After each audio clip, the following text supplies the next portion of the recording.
Hello, everybody. Welcome to Tuesday. The S&P 500 was up a little bit more than 0.25% today. Another record close. I think it's the 27th one for the year.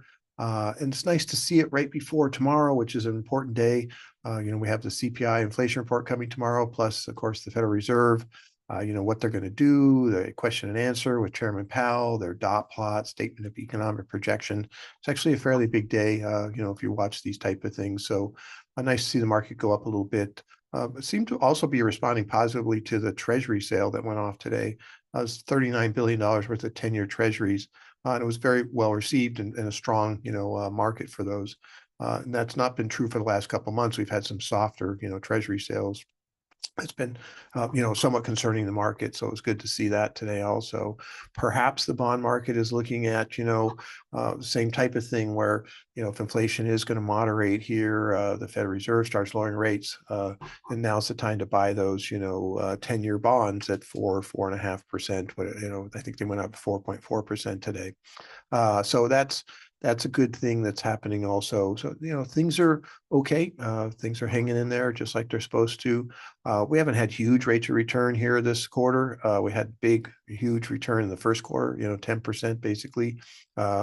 We've been kind of waffling around here as the inflation numbers have been coming in and such too. But overall, we're still heading up. I'd actually prefer this type of growth where it's kind of a slow, steadier growth.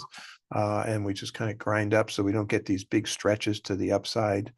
We do have this, cash flow coming in. The best 2 weeks of the year, if you go back to 1928 and look all the data, was the first 2 weeks of July. That's because it's the end of a quarter and the end of a semi-annual period. And there's a big rebalancing that happens, kind of like a wall of money that comes into the market for these passive investments. So hopefully that'll happen again this year, get a nice run.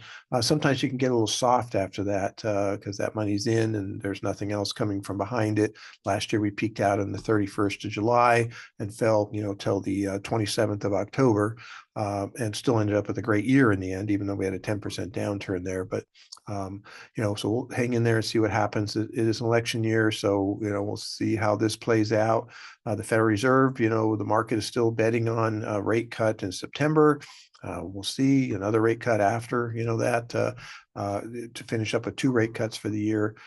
So that could be good for the market if that does happen. We'll see how that plays out. But anyway, that's what happened today. Looking forward to talking about tomorrow. Tomorrow is going to be important to see, what's in the CPI report and what is the Federal Reserve doing and what are they saying.